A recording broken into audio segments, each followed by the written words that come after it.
Okay, my name is Karin Berkowitz, and I'm the Executive Director of the New Jersey Council for the Humanities. It's my pleasure to welcome you to Youth, Power, and Policy. This is the latest in a series of programs that together form the Democracy Conversations Project, or DCP as we fondly call it around the office. It's a new initiative to explore civic life and democracy in New Jersey by convening discussions among community members. For this series, NJCH has partnered with 8 of New Jersey's excellent community colleges, each of which will discuss a topic of importance to all New Jerseyans as we think about civic life here in the Garden State and beyond. We are eager to explore not only our present circumstances, but how the past has led us to where we are today, and how we together will create the communities we wish to see in the future. The Democracy Conversations Project is a part of the Why It Matters Civic and Electoral Participation initiative, administered by the Federation of State Humanities Councils and funded by the Andrew W. Mellon Foundation and the New Jersey Council for the Humanities, a state partner of the National Endowment for the Humanities. I would also like to thank the New Jersey Council of County Colleges for their support of this program. This program is closed captioned, so if you do not currently see the closed captioning and wish to, please enable it on your Zoom using the closed captioning option at the bottom of your screen. If you wish to ask a question or make a comment during the program, please use Zoom's chat feature. I will be moderating the chat throughout the program, and so if you indicate any interest there, I will make sure that your other moderators and panelists see that. NJCH is live tweeting this event. We encourage you to follow us on Twitter and to use the hashtag #DemocracyNJCH.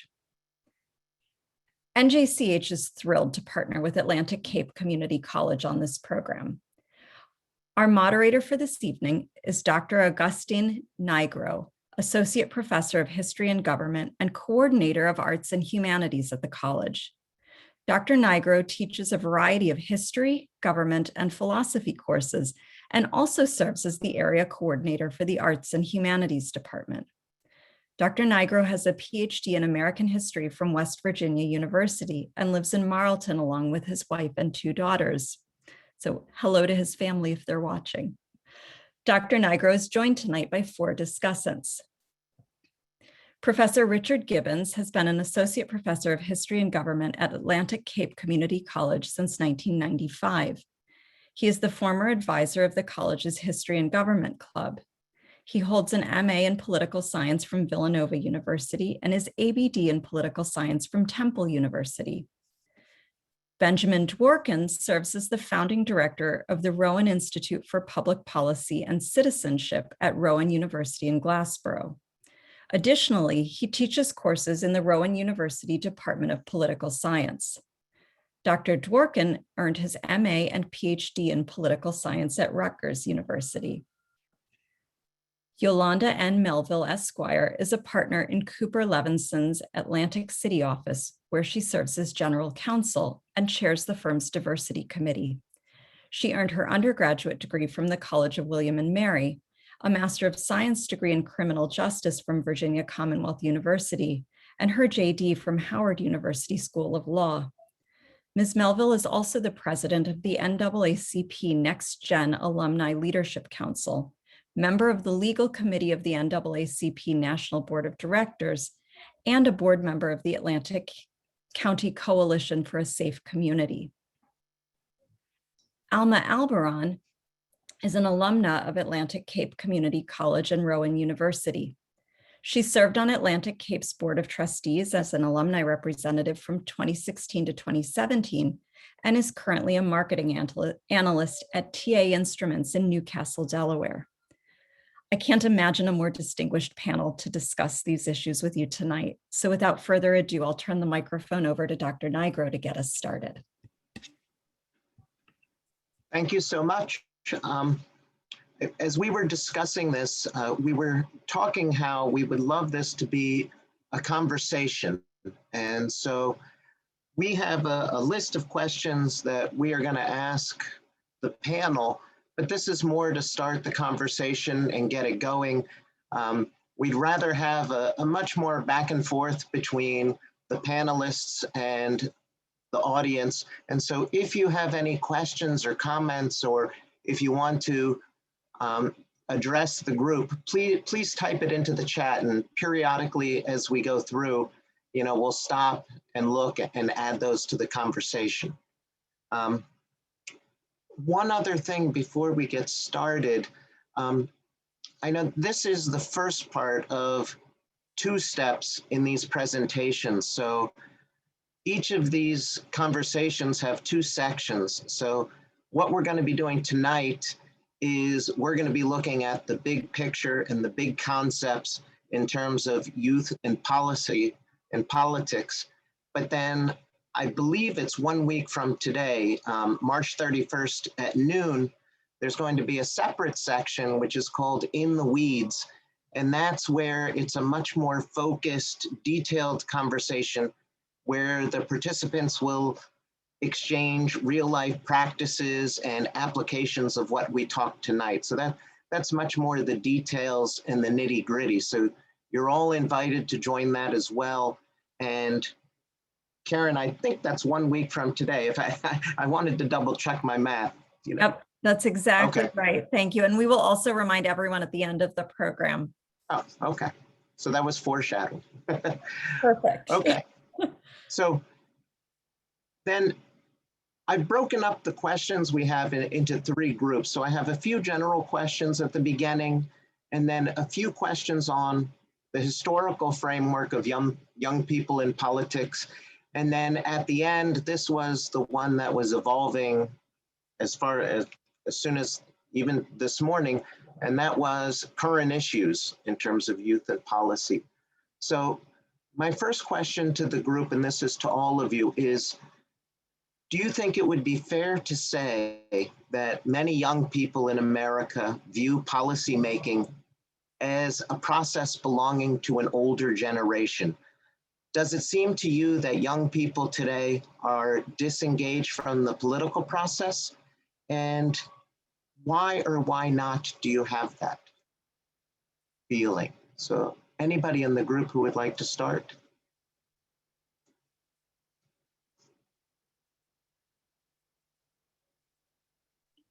Well, I guess I'll go first. I have a son who's turning 17 next month. And so I talked to him about it. And he told me that he does think it's mostly for older people. And I pointed out some of the people in history, but he often says, well, those are people who were very active before I was born, Dad.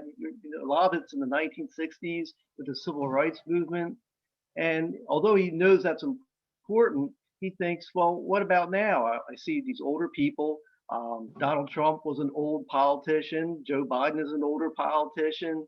And I think kind of turns younger people off just a little bit. So I talked about, well, what about, Greta Thunberg? And he's like, well, yes, she's very exciting, a young environmentalist from Sweden. But he said he don't see too many people like that. And so I asked him, well, what do you think? He said, well, part of the problem is this, a council culture that we have in the United States, that a lot of young people don't want to put themselves out, stick their necks out, and be criticized online nonstop to this cancel culture that we have. And I thought about it, as a young person, if I were 17 years old, I'd probably be intimidated as well, to be perfectly honest. And so, and I would like to encourage him, but I have to think when I was younger, I wasn't that politically active either, to be perfectly honest. And I guess it is a fear factor and intimidation as well. And so we look at the older politicians, but that doesn't mean that younger people can't make a push. And after all, with the civil rights movement of the 1960s, you saw people in their mid 20s dramatically changing the United States of America.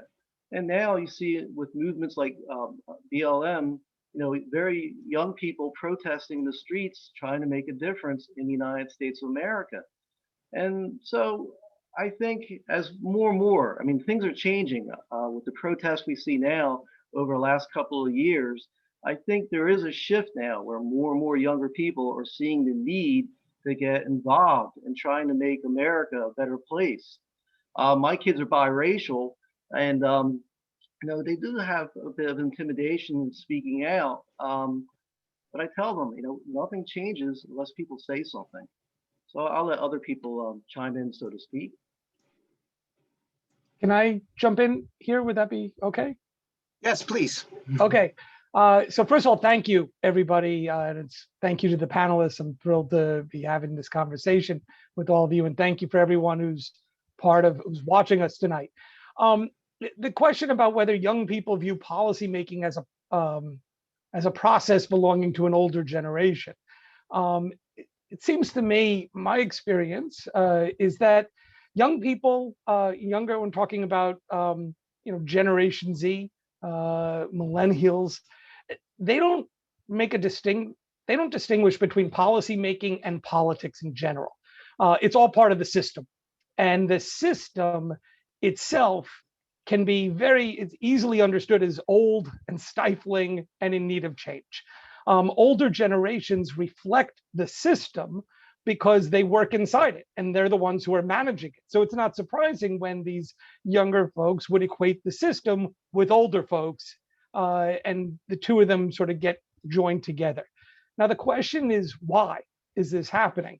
And I'd like to, if I can offer a suggestion here for the discussion, two potential reasons. One is systemic and one is temporal.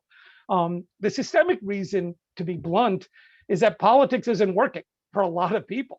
I'd like to say we have a supply side problem in American politics. What we are offering to the electorate is largely unsatisfying.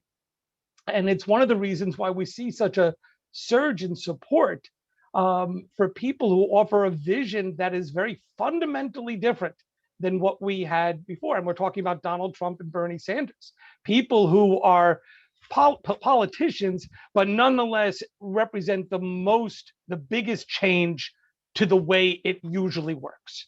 And so people who find politics as it's practiced today to be unfulfilling are not just young people. We see lots of middle-aged people who are frustrated with the system.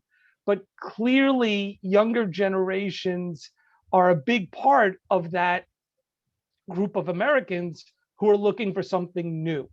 And so when people ask me, why are all these college kids rooting for Bernie Sanders, and these people who are asking are generally Hillary Clinton supporters, to just give an example, I say you have to look at something. It has to do with time, and this is where it's not systemic, but it's temporal. Every generation, politics is not just local, it's generational. And for boomers who were shaped by a post-war economy, who were then shaped by Korea and Vietnam, the fights for civil rights and gender equality, for Gen Xers like myself, it was post-Watergate cynicism, the recession of the 1970s, the presidency of Ronald Reagan. These were the touchstones that kind of defined how we looked at politics. And when you look at a younger generation, they've experienced politics in a different way because they grew up in a different world. They experienced the Great Recession, and an economy for the first time ever is likely to give them a standard of living that is lower than that of their parents. We're talking about a generation that has grown up in the aftermath of 9/11. So they don't remember a time when you didn't have to take off your shoes to get on a plane. They don't remember what it was like to meet somebody at the gate. Love Actually, that silly movie that they show all the time, where everybody is crying at the end because the final scene is everyone greeting people as they come off right at the gate. Who even knows that exists if you're a young person? You don't remember that as something. We're talking about a generation now, this younger generation, that has experienced and grown up in the world of wars in Iraq and Afghanistan, where our medical science in the battlefield has become so good that their older brothers and sisters and parents come back where they used to die. Now they come back, but they have a half a lip and they have PTSD, and there are just extra traumas that go on. So when you say to this generation, why, are you not embracing politics the way the older folks do? look at what they're dealing with. Of course, they're ready to accept somebody who's looking at a Democrat, who calls himself proudly a democratic socialist, because the economy is not working in the same way it did. And they're looking for more fundamental change. So, you take all that together, I just don't think, when you wonder, why are young people among the most passionate about changing the system, not just the political policy process, but the entire system? I don't think it's surprising at all. One of the things that came up in the chat while you were talking, and from the audience, what somebody said, "Oh, now they're coming too fast." There's a huge difference between the people on the streets and the people in political office. Right. And so I think that was kind of one of the points you were making there between the system and then younger people. So I don't know if anybody else saw that in the chat, if they want to comment on that. I do. That Fraser. I do, because Was that's that you, actually Yolanda? yes, that's actually Okay. how I approach this answer right here. I'm both a legal practitioner and a civil rights advocate. So every time I look at something, it's always in the scope and the lens of access and privilege. And young people don't see themselves as elected leaders because constitutionally on the federal level, young people cannot be. We're looking at the minimum age of a senator has to be at least 30 years old. The minimum age of a representative has to be at least 25. And I think I'm one of the only few professors here, but I think I got a little professorial on this question because I think it's important to go back to the history as to why that is. And in number 62 of the Federalist paper, founding father James Madison stated that the reason why he advocated for a minimum age requirement for a US senator of 30 was because he felt that senatorial trust called for a greater extent of information and a stability of character for those who are in those positions. And that would be needed in a senatorial seat because there's only 100 of them around the country versus the United States representative, which is a lot more democratic in a process based on the bicameral Congress. So even at the founding, at the inception of America, the founding fathers were looking at the stability of a person's character, the maturity of the individual, and sometimes even the education. And for land owning, whether they were land, all those things really came into play when they were considering who would lead this country and who would actually vote for those people who were leading the country. And I want to give a little bit of anecdotal information to everyone. The Congressional Research Service's work shows that the majority of those in Congress, 95% of them have academic degrees. 168 representatives and 57 senators out of 100 of them have law degrees. 83 representatives and 16 senators have master's degrees, typically MBAs. Contrast to that, 27 representatives and only one senator don't have an educational degree beyond a high school diploma. And 5 representatives and no senators have associate's degrees. So you have to look at access and privilege when you're looking at the scope as well as age. So I want to go back to age for a moment. For young people, seeing an elected leader who is young is new. I mean, 5 years new. And what I mean by that is last year, Georgia elected the youngest senator in the country, John Ossoff. He was 34 years old. Madison Cawthorn is now in the Congress, and he's now the youngest House of Representatives member at 25, which now we're starting to now see senators and representatives who are closer to the minimum age requirement rather than closer to middle age or even an extended or more seasoned experienced leaders. Representative Cawthorn replaced Alexandria Ocasio-Cortez as the youngest congressional representative last year. And she was still the youngest woman ever elected to Congress. And so looking at this information, keep in mind that even these young leaders, the youngest ever since them was Jed Johnson, who was elected in 1964. So you have decades and decades where elected leaders were nowhere near the ages that you see now. And despite these recent additions to our young legislators, the median age for those serving in these seats is still higher now than it has ever been in past years.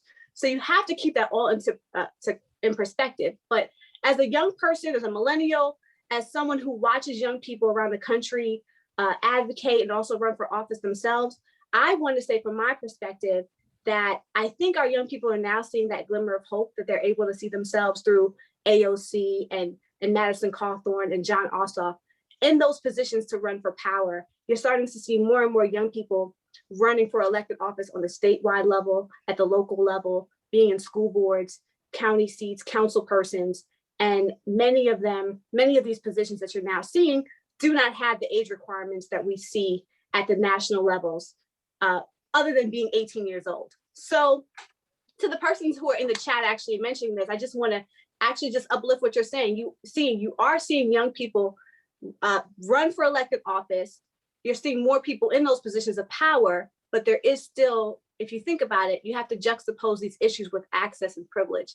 And young people were not always able to get to these seats because they just didn't have the means to get to them. And then as you were saying that, I had as of December 2020, according to the Congressional Research Service, the average age for a member of the US House of Representatives was 57.6. And the average age for the US Senate was 63. And we didn't even say president, because the two candidates who were running in the most recent election, I think they broke all records for their age, correct? So I was going to ask the group, with that, the fact that our politicians at the national and the state level do not reflect, the population, and that they skew so much older.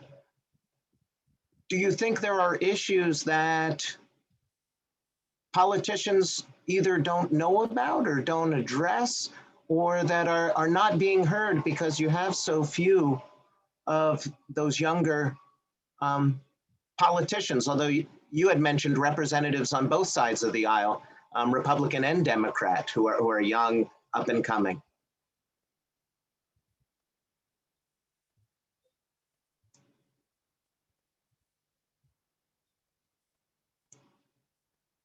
Does anybody want to answer that? Or? I'll jump in here. You can go again. I will say this. Here are opportunities for young people who aren't necessarily in the seats of power to get more involved, because there are digital marketing teams and communications teams that are looking for young people who understand change.org petitions or outvote relational grassroots organizing apps. Finding young people where they are, going on Twitter and Instagram and other social media platforms that I can't even keep up with at 35 years old. They are looking for that new energy to come, because they know that's where the people are. That's where the electorate are. That's where the workforce is, because as America skews lower in age, the voting population is going to do that too. So we need to be able, even though our electorate may be older, the staffers who are behind them, there are a litany of opportunities for our young people to really get engaged, because real grassroots organizing is happening in untraditional ways through social media and technology. And adding on to that, adding on to that, there is like the whole social media and all of that impact. We've seen it with TikTok and all these things. We are more aware of foreign affairs than we have ever been before. I think, US has a very silo mentality towards politics. We're very focused on what's going on here, but in reality, there's things going on everywhere. And we're seeing, several different advocates sharing all of these resources, how to get help, if there's any disasters happening in other countries. All of those resources are easily shareable now. And people are getting more informed now than ever before. It's just a matter of fine-tuning that approach. Yeah, I was just going to add sort of two things. One is that I think we have to broaden our definition of where political action takes place. Just because there are very impotent elected officials who can't get things done, and it's the person in the grassroots who knows 100 people in the community has more power than the person who's elected. And so when we say, are there opportunities, what is the average age of the member of Congress? That does matter, because eventually public policy filters through to elected officials who have to vote to do something. But but it's not the only seat of power. As I tell my students in the days when we could actually meet in the classroom, look at your seats. Those are seats of power. The other thing that we should just remember, again, sort of taking this a slightly higher level view and talking about the generation here, is that the thing none of us is going to stop is that everybody who's 18 today is eventually going to be 28. And then they're going to be 38. And that happens, as Yolanda will attest, wow, where did that go? That time happened quick. And so, it's not that somebody, and I just refer to it because Yolanda, you reference your age. So I'm sort of giving you the example. It's not that she's old and out of touch at 35. But that, no, there was a time when she was a young person. There was a time when I was the young person, rabble rousing, getting into good trouble, and doing the things that passionate people want to do in politics. And just because we got old doesn't mean that I can't reflect those same values, because I end up having a mortgage and kids. And there's an opportunity there. So I understand we want to see representation, but representation is not just in elected office. And even people who are older can still reflect values of younger folks, especially if they have their ear to the ground. I mean, we understand the demographics. The millennial generation is bigger than the baby boom generation. So the kinds of things that shape that younger cohort in American society is going to affect us, because it will affect them as they merge into and get eligible to run for office and find the means to run for office and win office. They're going to bring the kinds of touchstones that shaped their generation to public policy making. So when you were talking about seats of power, and that it doesn't just have to be sitting in political office and being a member of the House, I think one of the things we touched on, I think Alma, you had mentioned it, is for these young people, what can they bring to a political movement? For the panelists who are policy advocates, is there something that young people can bring to a movement that you don't see with other volunteers? Is there something, the reason why people want to get these young people active, working, trying to change policy and make an impact? What can they bring to these movements? Well, I tell my students, both in Zoom classes and live lectures, that you really need to empower yourself, because there's things that are happening now in Congress and been happening for a long time because younger people don't really vote as much. And things like Social Security. There's a Social Security and Medicare bomb where it's going to cost younger people much higher taxes to support people such as me when I retire. And so they ask me, well, why is that? Why is it that in Medicare and Social Security, they keep pushing it off to the younger generations? And my answer is because, well, the younger generations are often not paying attention. And you need to start getting active now, because you're going to have a big tax bill down the road. And the politicians who are doing this, they're helping people like the baby boomers and Generation X by not raising taxes on them, because they know we won't vote for them. And so they keep pushing the burden further down the road to younger people. And that's why it's, self-defense. You need to start getting active now as a college student and not wait until you're 30, 40, or my age in the mid-50s. You need to do it now. And so they start thinking about that. And they think, well, that's not fair. So I tell them, well, life is not fair. And this is why you need to get active right now. Don't wait 20 years from now.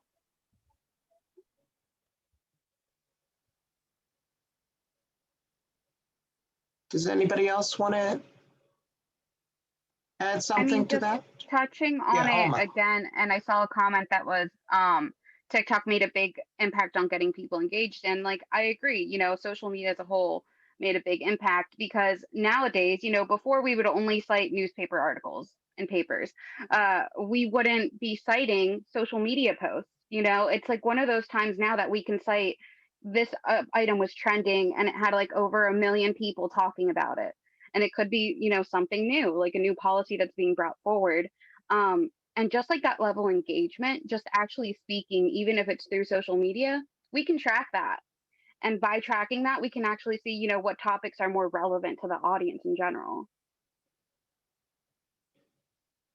I think that's the one in my own example that I was never aware of is the power of technology and the fact that you can see protests and boycotts happen immediately and, you know, spread around the world, and immediately there's an impact. When I was listening to the news articles about, I think it's GameStop, that's the one, the stock that everybody was buying, that I didn't know you could do that. How did they do that? I still am not quite sure how it works, but I imagine that is the power of a younger generation. I don't know. I guess we can take a pause if we would like. If anybody in the audience. I'm sorry. Yeah. I mean, I'm sorry, Yolanda, I didn't mean to cut you off. Did you want to say something? I did want to add something, but certainly we can move on if you all would like, whatever. I just wanted to add something on this part, on the question about sort of what do young people bring to the table. And I think it's clear. I mean, everybody is known as, you know, historically, they bring energy. They're new to it, so it's all exciting. I mean, you get tired if you go into political battle after 10 years. It can be exhausting. You have the scars. You don't win every time. It's frustrating. You know, we sometimes read history books and chapter 1 tells us the struggle and chapter 2 says, oh, and then the bill was passed. Or something. Like, no, there were like days and nights where you had to go to sleep and you didn't think anything was going to change. I mean, these things take longer than what we read them in. And so that takes its toll. So young people in the process add energy, they add idealism. This still can change. You can't, you know, because you get older, you get frustrated, and maybe you don't think it's going to change as much. They even bring a new perspective, which is those generational touchstones I kept trying to talk about. But it seems to me that the key is organizing.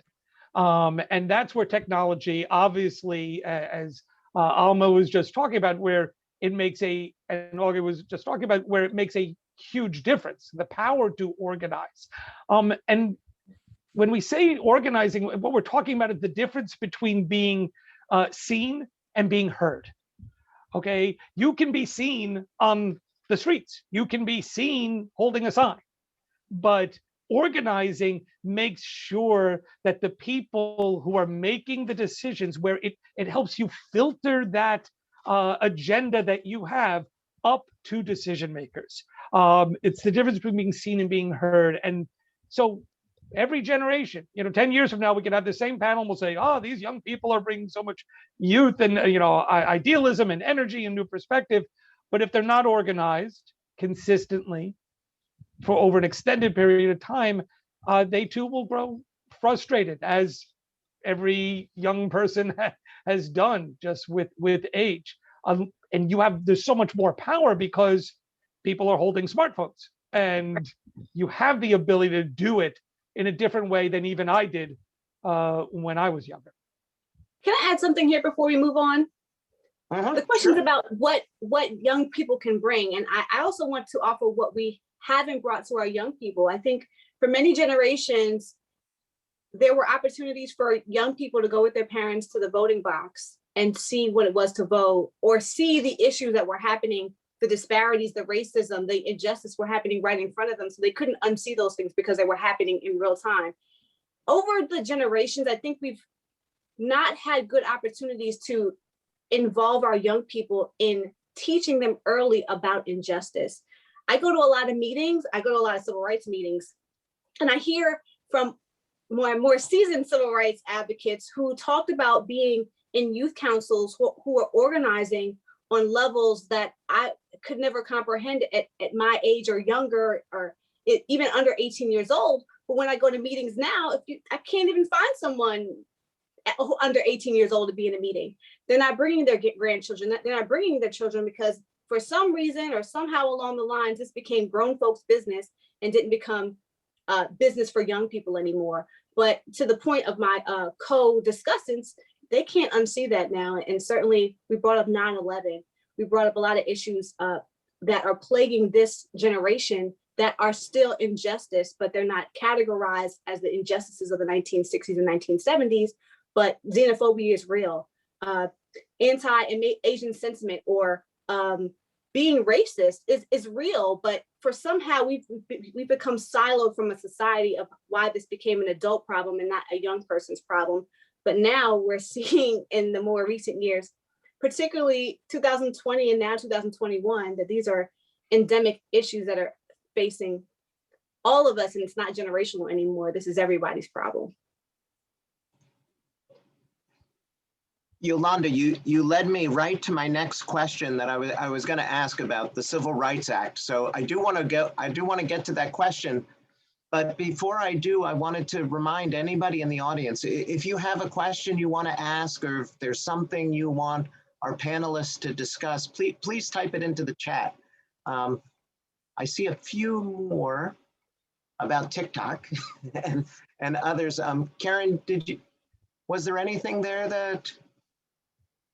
Well, I think we have, so Fatima and Jolie have posted some, I think, some really interesting comments about just the perspectives of young people being rather different from those of people who are older than they are, in part because, frankly, older people aren't going to live as long, right? They're not going to face some of the same issues. And thinking in particular about issues like climate change, right? That those are going to hit younger people in a way that they're not going to hit older people. So I don't know if either of them wants to expand a little bit on what they posted in the chat and say something more about, sort of how things feel from their perspective. But I see both of them pointing to the idea that perspective. Yeah, please, if you want to type more into the chat.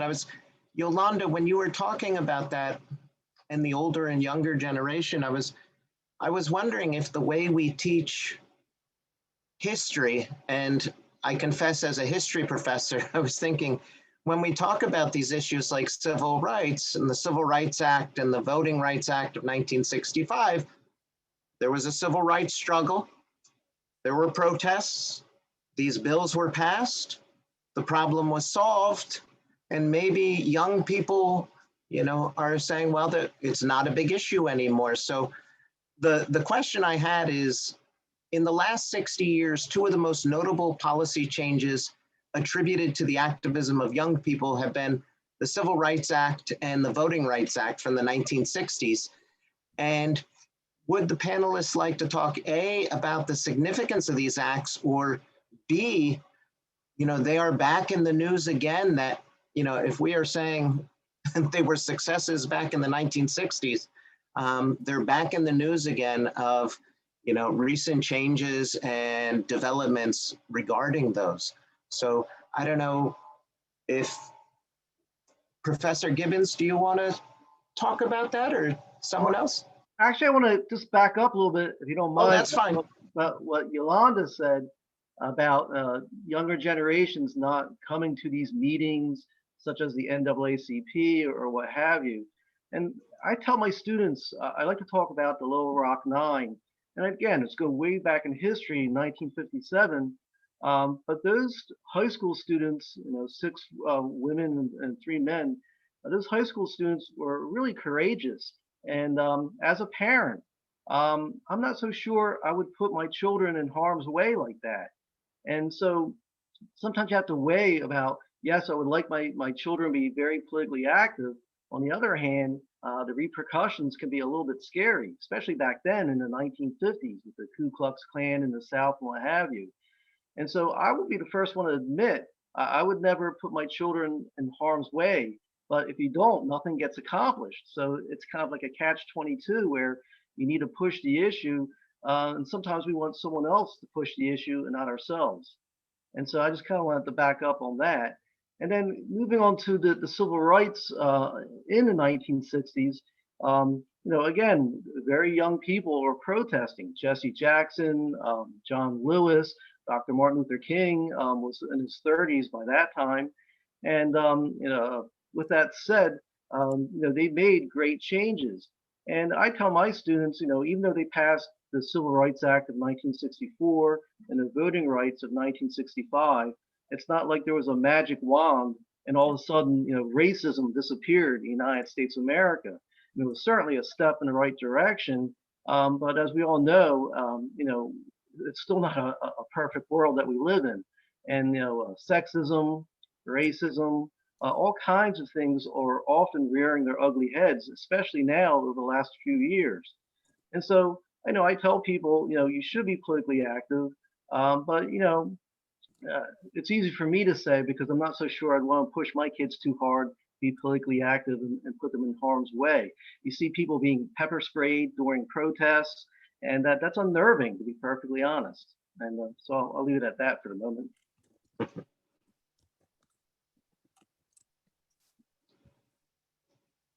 I feel like this is a game show. I'm looking to see who can unmute first. Yolanda wins. I thought about this question really for a really long time, and the reality is, out of the two laws that we're talking about in this particular question, only one of them exists at this moment. The Civil Rights Act of 1964 is still in existence. Meanwhile, the Voting Rights Act was dismantled by the United States Supreme Court because the majority decided that it was no longer needed. And we saw what happened. Since that time, every bicameral Congress has tried to rebuild this law again and has been unsuccessful even to today.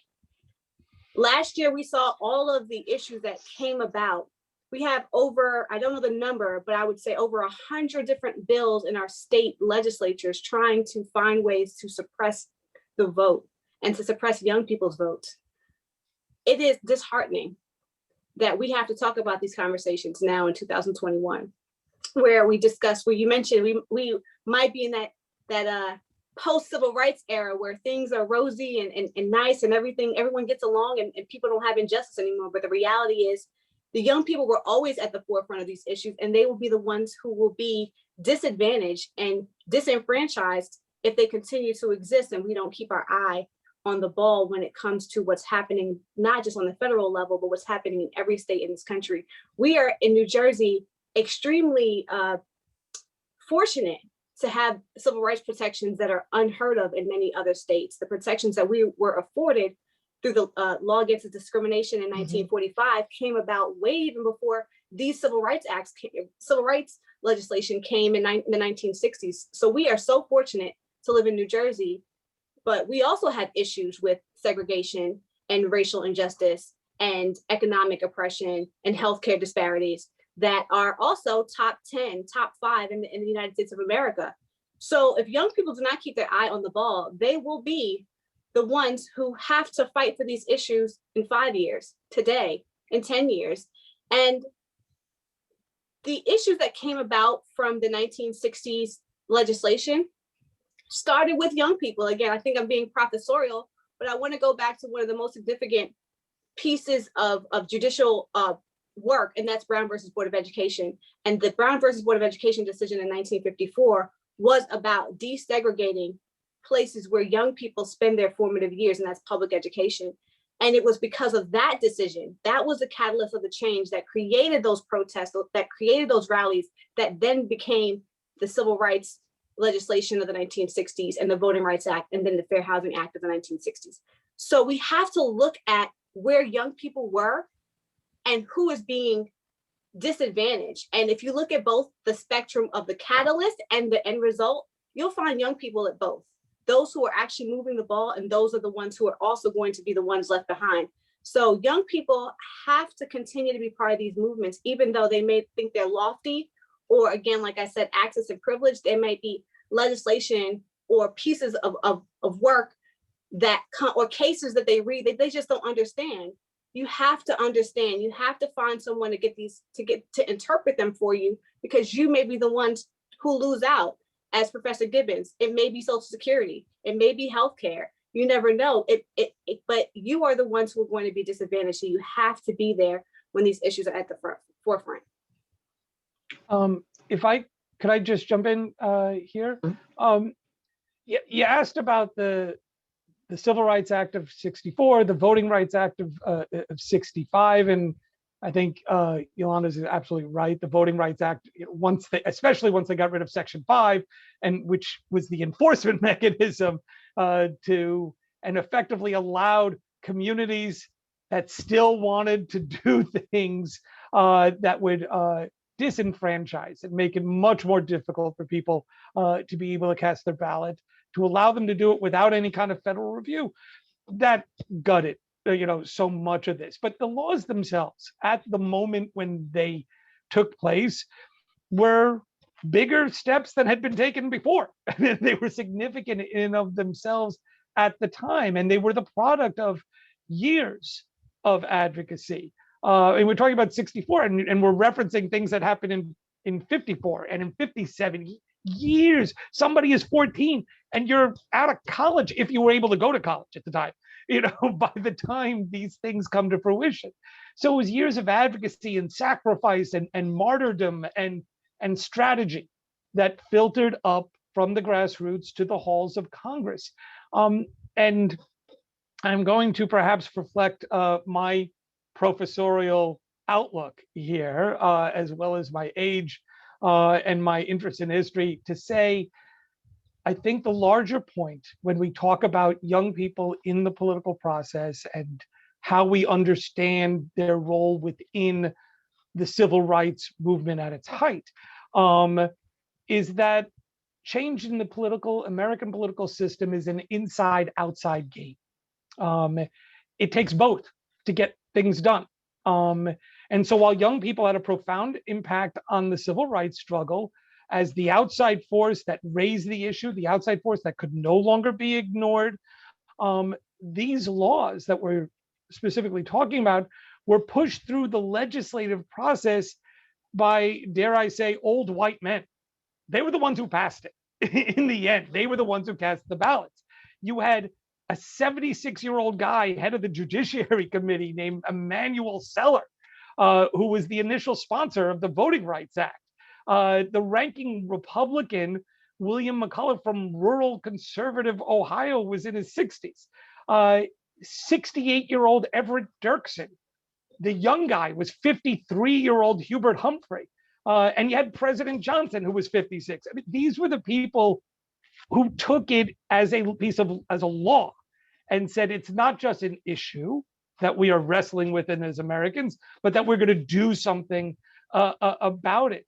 And so it's an inside-outside game. You have to be able to have influence, not just in the streets and raising these issues and raising people's consciousness, as we saw tremendously in the last year, because of so many tragedies like the murder of George Floyd, but also carrying it across the finish line requires a legislative process, and it often requires people who don't look like the people in the streets doing it. You have to build those partnerships so that they take the message and push it across so that you can get change. Anyway, I'll leave it at that.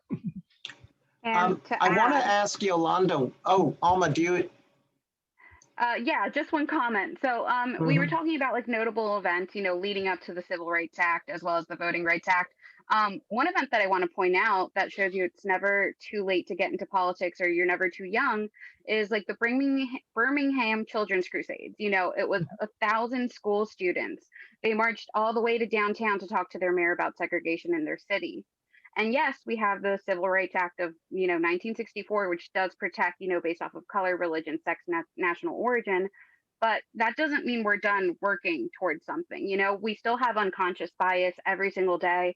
From a student level, like if you were out to get a job, if you have a more gender neutral name and something that doesn't sound too foreign, you're more likely to get an interview. And that's just a reality that even though we have these things in place, we still have to break down that unconscious bias, like not even in politics, but in day-to-day life. So Yolanda, I wanted to get back to you. Karen, I want to get to the chat because I see there's a lot of stuff. There's a lot of activity over there, but Yolanda, when you were talking about the changes and the proposed legislation and voting laws, when I watch the news, I see a lot of the news is reporting that that's COVID related, changing laws that were put in place because of the pandemic. So getting rid of early voting and things like that. But what you said is that they are targeting young voters. And I was wondering if you could give specific examples or laws that are out there and why that should be such an important issue to younger people. Absolutely. So when the Shelby County versus Holder decision came out, was ruled in 2013. So we're talking about 8 years ago, when the Supreme Court decided that the Voting Rights Act, if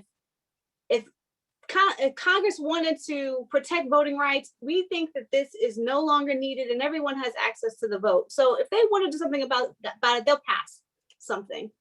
And it was dismantled, it was gutted. Section 5, as Mr. Dorkin said, it was taken away. These pre-clearance, the oversight, the enforcement, the deterrence of states putting in laws to create barriers, that was gone overnight. And within 30 days, you started seeing states changing polling sites, not giving notice, not allowing young people to use their student IDs to vote, putting ID enforcement and requirements in the first place because they said that voter fraud existed. And this was happening pre-COVID, but 2013, 30 days, 50 days. At the time I was working, I had the fortunate time to work for the Brennan Center when this happened. And I put together a 90-page report of all the states who were disenfranchising young people and people of color by creating these facially neutral laws that were in fact creating barriers to access. And so they're not COVID related. They've been happening every year since 2013, and they will continue. And although COVID gave an opportunity for the implementation and the necessity to create access, people are now using that as pretext to take it away, that it's no longer necessary because we're not in an environment where we were in 2020. And I would beg to differ that every access to the right to vote should be afforded not just under the United States Constitution, but by the Supreme Court itself and by the Congress. So I do hope, and I'm showing my partisan here, but I do think that the Voting Rights Act is necessary, and I hope the ones that are currently in both houses of Congress do actually become law, because it's necessary and it's not just COVID related. This is an American endemic issue and systemic issue that needs to be addressed before disenfranchisement is more widespread than it is. Can I just add one more, a quick little comment to echo what Yolanda just said, but it's to even show not just the timing of how quickly it all started, but the egregiousness, the brazenness with which some of these legislatures, and I would refer people to North Carolina, which effectively went out, polled when African Americans went to the vote and said, okay, that's when we're going to close the polls. I mean, it was that kind of, we did it. Now, the court said, okay, that's too much, but it's still, people get away with doing effectively the same thing. It is targeted disenfranchisement, and it's brazen. And that's why so much of whatever progress has been made is under threat to be rolled back in terms of allowing, Americans to just be able to vote freely. Thanks. I saw in the chat, I kept seeing climate change come up as they were going through. One of the questions that we had was, what issues are out there that young people are interested in that is not being addressed? And I think I'm seeing that answer in the chat, but I don't know, Karen, were you able to look through those? Yeah, so we have some really great questions coming up in the chat and some really nice perspectives from some of our younger audience members. And I want to thank them for their contributions. Some of the questions that have been posted most recently center on questions of access. And so we have a question, for example, about gatekeeping and the extent to which young people are being left to navigate a system in which gatekeeping mechanisms are there to keep them out, and they're being left on their own to deal with that system. And to what extent can we find in the system as it stands today, or help to foster mentorship and means of giving power and knowledge to younger people who do want to get involved. And then we have a great question out there about how issues like climate change and school shootings have maybe created a set of young people who should be given the vote at a younger age, right? Because they're impacted very directly by issues that their elders may not be, and they should have a political voice around those issues. So there's a question to the panel about whether some of those efforts to lower the voting age should be furthered or not. And I think we would love to hear more about those issues. And then finally, one of the questions raises the possibility that shining a light on voter suppression, on this very active voter suppression that you've all been talking about, is in fact one way of getting young people to see the power of their vote. If people want to take that power away, then suddenly young people who had taken the vote for granted may in fact be inspired to participate because they can see how valuable this thing is. So those are just three of the questions that have been circulating, but I don't know if panelists might want to try to address some of those. So the first one was about gatekeeping and mentorships and building relationships, moving into advocacy. And then the other one, the one you just talked about, I just can't remember. Lowering voting age. So mentorship, right. Lowering voting age. And then do you think that by exposing suppression, you can sort of inspire younger people to take the vote more seriously? Okay, thank you. Does anybody want to address one or a couple of those or all of those? I'll start here. Okay. Training young people is so important. One of the people I thought about when I thought about a young leader was a woman named Clara Luper. And when she was 10 years old, she was part of her youth council, her NAACP youth council. And through the Robert's Rules of Parliamentary Procedure, she made a motion. And she moved to galvanize the council and the members of the NAACP to protest at the local lunch counter in Oklahoma City. And that's how she was able to get her membership to the front counter and actually protest.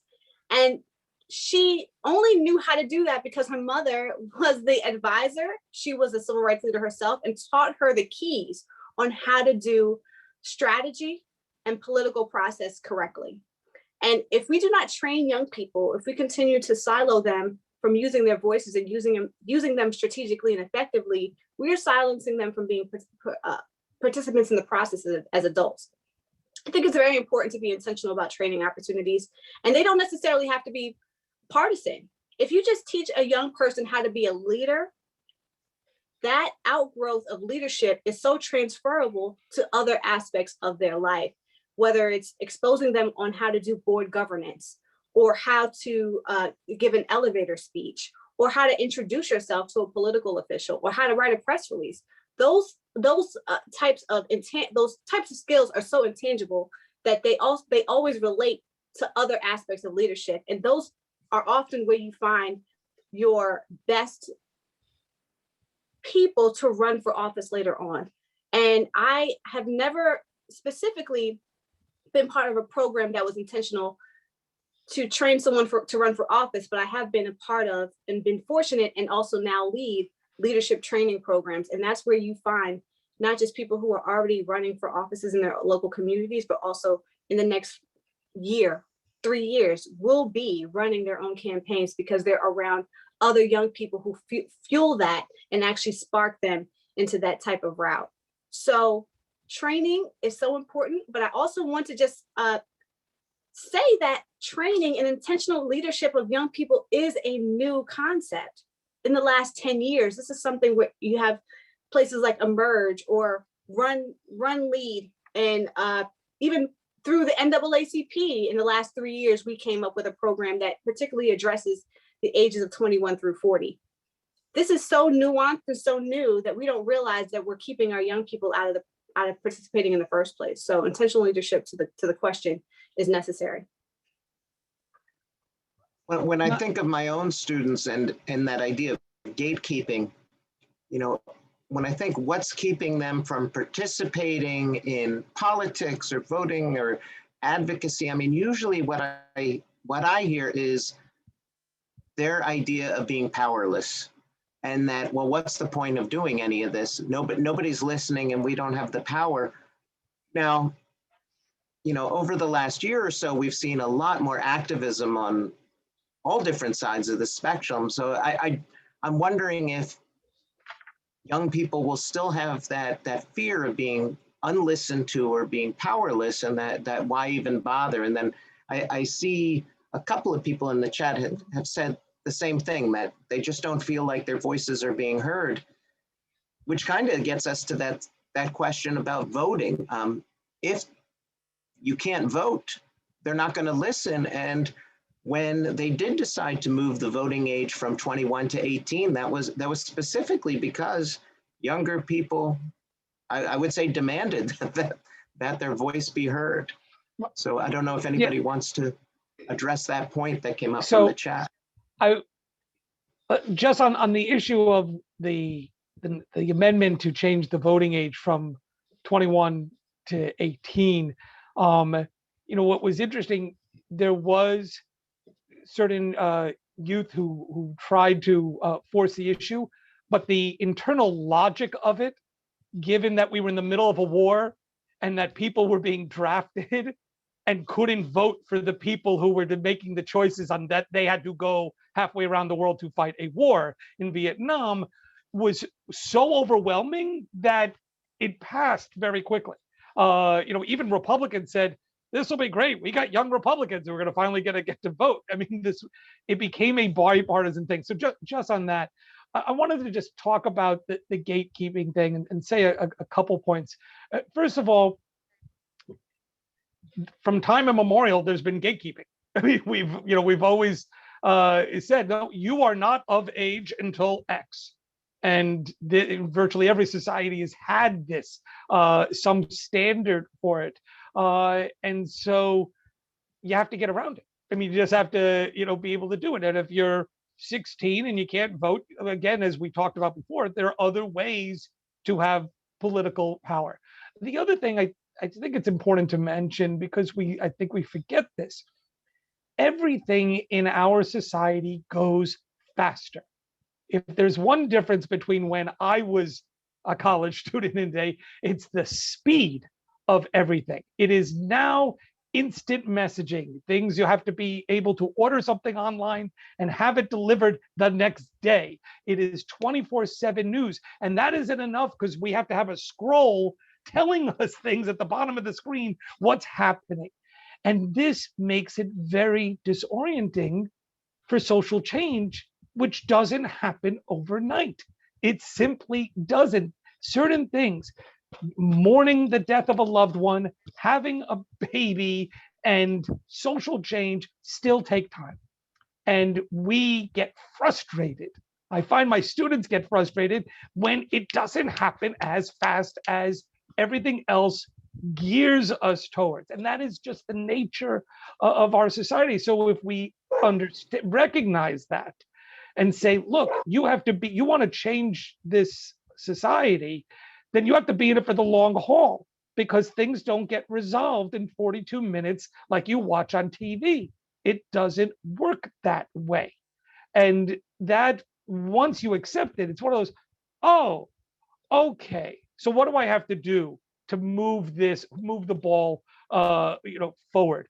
The other thing is just because Yolanda brought up a young person from the 60s, I want to offer my own story just about a woman named Diane Nash, who was 22 years old when she started the Student Nonviolent Coordinating Committee, SNCC, as it was called, which had and the key to it because the NAACP had their youth councils. Dr. King wanted these new folks to be part of the larger Southern Christian Leadership Conference. And no, said Diane Nash, we want to be our own thing.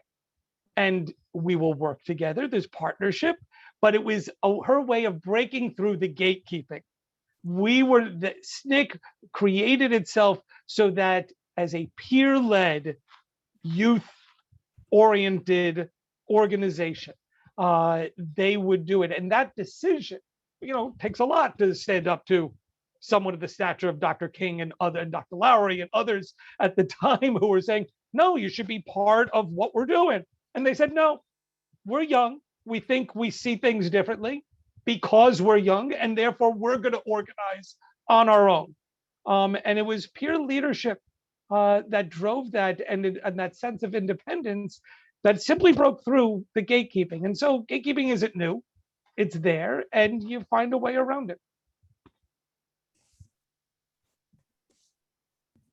And also to touch on gatekeeping, don't underestimate the power of networking. You never know who's standing behind you in a grocery store, and everyone's connected in one way or another. I have found several times where you'll be talking about an issue and suddenly they're, connected to a local office in one way or another. And just the more you broaden that network, the more you'll be able to break down some of that gatekeeping, some of those barriers to entry. In the comments, I see a lot of people talking about the issue right now is that young people feel discredited whenever they bring up an issue. Maybe it's not for their ears, but if you keep telling you the same thing over and over again, someone's going to hear you and you can keep pushing your issue even further. But I think that's the similar sentiment for everywhere around. Everyone feels like they're being discredited, like their voices aren't heard, they feel powerless. It's all a matter of not giving up, really.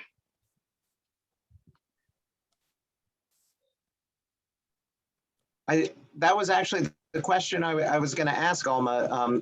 I think I saw the same comment from the chat.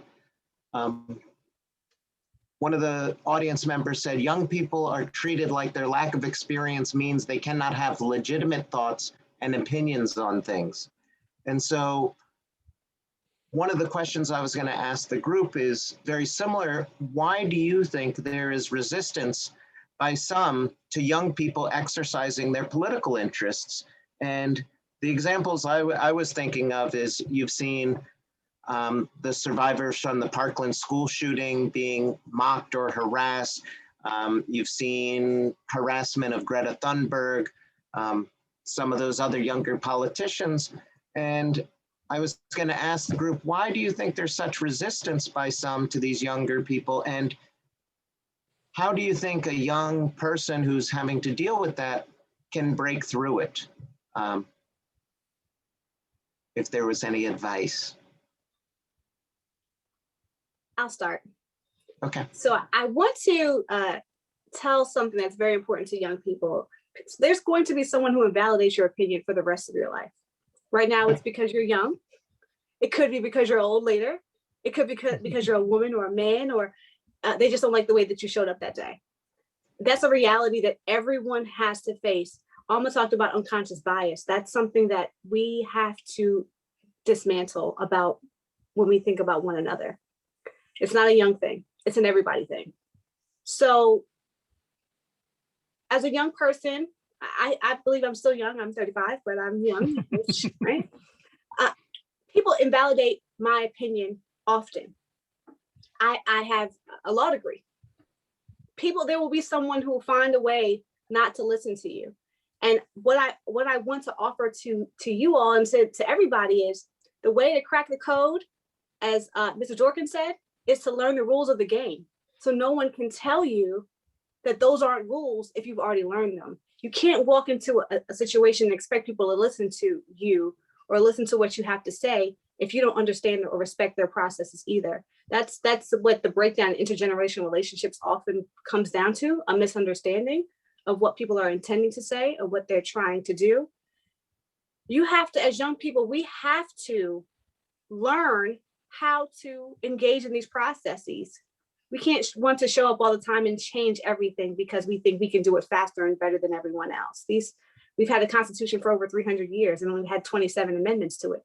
So there are processes and protocols that will outlive your age, and that we have to humble ourselves as well to make sure that we are listening to our elders and actually understanding how the process works and engaging in that correctly. And that's why I mentioned Robert's Rules of Parliamentary Procedure. If you don't have one of those, eventually the next 5 years, it'll come up again, and you'll have to learn how to move to make a decision if you want to be in decision-making spaces. So that's what I offer. Let me, if I can follow up on that, I absolutely agree.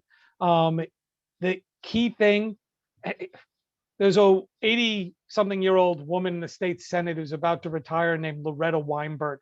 Big liberal, big progressive, the fighting Jewish grandmother image. She really likes it. You know, when she's been asked, why, you know, what did you learn in the beginning when you just got started? And she was just a mom, you know, pushing her stroller in Mothers Against the Vietnam War back in the day. She said the first political mentor she had told her, learn the rules. Learn the rules, and then you can fight whomever is standing in your way on their ground. And so I think Yolanda mentioned that. That's absolutely important. I would augment that by just saying, learn the process. It's learn how things happen, how it works. One way that young people can learn a process is by interning. Internships in political offices, even if they are not people you would say, well, I don't want to do this and I don't want to open the mail. Yeah, you learn by osmosis, learn how these offices operate, learn the dynamics of them. And so you could say one of the greatest experiences I had, I took a gap year after high school. And during that gap year, I had a number of different jobs. I went to a different country. I worked at a farm for 3 months, and I worked in a factory, in a date, like the dates you eat, at a date factory. I have a different understanding of what it is. You know, you do that, and then you understand why Karl Marx existed. Because if somebody had to go through a factory life for years on end, it's a different thing. So expose yourself to these things. One way older people with means can support young people learning the process, you can teach it, you'll learn it from people on this call, people like me, is that we have to support internships because it can't just be for rich kids. The problem with internships is that they're almost all unpaid in politics. And you have to find a way to raise scholarship money so that it offsets what a young person might make working at the swim club, which, unless you're going into swim club management, really doesn't matter to your future. If you want to be involved in social change, you should know how a member of the legislature operates and how a member of Congress operates. Just see it. And for a couple months, you have the chance to do that. I just want to quickly, I don't mean to talk too much, but the second part of the question was, you know, how do you get around this resistance that will always be there? There's a guy named Brian Stack who is a very heavy hitter political person up in North Jersey, in Hudson County. He's the mayor of Union City. Brian Stack was on the outs from all the political organization in a very heavy Democratic organization county like Hudson County. And he started organizing on the local level, started helping old senior citizens do their taxes. He started raising money. He'd have a little fundraiser and he'd buy turkeys and he'd give them away for free at Christmas. And it got to the point where they just couldn't ignore him anymore. And that is my advice to any young person or anybody who has come to me and said, how do I get these people to pay attention? I've got ideas. I want to be at the table. I want to run for office. You create a situation where they cannot ignore you anymore. Now that takes organizing. It takes, now there are 500 people that I registered and they all know that I registered them. So when I tell them who we should support, I'm going to swing 500 votes.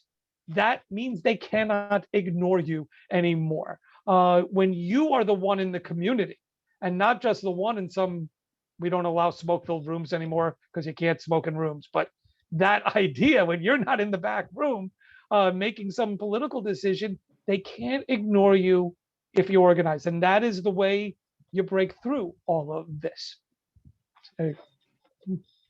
Yeah, I see we have a lot of things in the chat. I think we just answered one of them, because one of the audience members asked if it's easier to get into local politics rather than federal, which I think you just answered.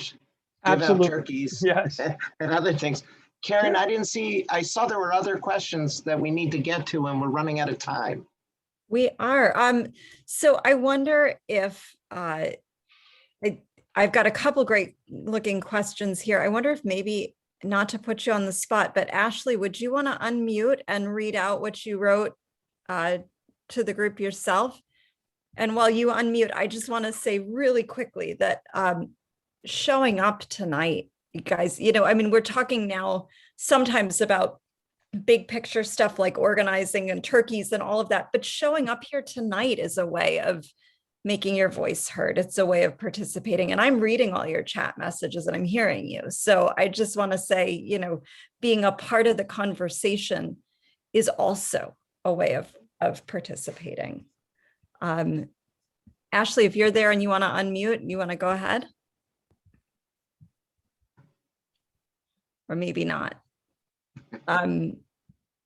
Maybe I just thought it would be nice to get some other voices in here. Ashley made the point that by starting to work together, people can have more clout, once they sort of band together as a group. And that certainly is true. You can elevate your voice, I think, by finding like-minded people. And Victoria, maybe you want to go ahead and read out your question about teaching politics in high school. Yes, I asked about teaching politics in high school because I noticed that a lot of young people actually have no idea how the system works. They don't know what is actually important in the politics and in their voice. And the same thing, it's maybe very bizarre, but a lot of people that I met in my local area, they don't even know who is their governor or who is their mayor of their little city. They don't even know the name. So they are not as involved in basic policies, in learning what's going on in their community. And by teaching at school such things, I think they will be more involved and they will try to stay during the college involved in that and maybe in the future.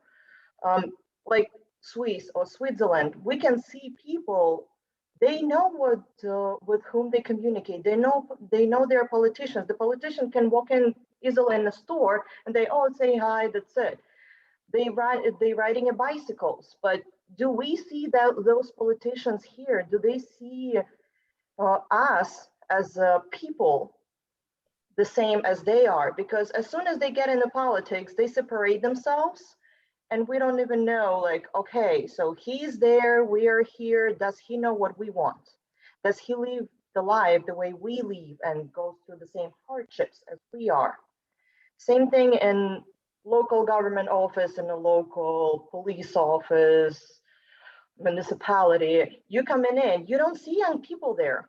You see people who've been working for ages and ages. And when you try to address to them, they look at you like, okay, what do you know? Like they know better and more. I think that's a great question. I don't know if our panelists have any thoughts on teaching politics or civics in high school, getting people familiar from a younger age and making it a more sort of familiar part of people's local lives. I think teaching in high school is too late. We need to start in middle school. And there's actually legislation that for the first time has an actual better than even chance of passing the state legislature. It has the support of the Department of Education and the Murphy administration now to require the teaching of civics in middle school. And so you have to require it, because if you just say, well, included in the social studies curriculum, and then technically they'll do a day on something and that'll be it. So there, I think there's a chance that we can start that. And given the kinds of the insurrection of January 6th, there's even more impetus right now. We need to teach people how this process works, and that it doesn't work by bringing in a noose and storming the Capitol. It works because you build a coalition and you find the votes in a legislative body to do what it is you want to do. Yeah, I think when you see the protests in places like Seattle and Portland by Antifa and anarchists, and they're mostly young people, and I think it's out of frustration that they feel as if they have to lash out in order to make a point, that they're being ignored otherwise. And that's a shame, because if they organized in more peaceful protests, I think they'd be taken more seriously rather than look like a bunch of thugs. And that's how many older people see it. And so I do agree that younger people need to learn more in high school, even grade school, and know how the process works, so they're not as frustrated as they seem to be at the moment.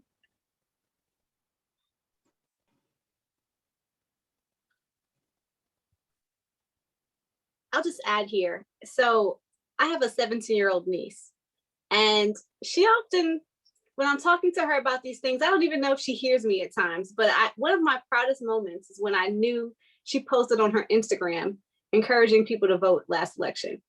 And that really struck me that I was finally resonating with my niece. And a barometer for me on my success and my ability to connect on these issues is whether a young person can articulate the messages that we are putting out here.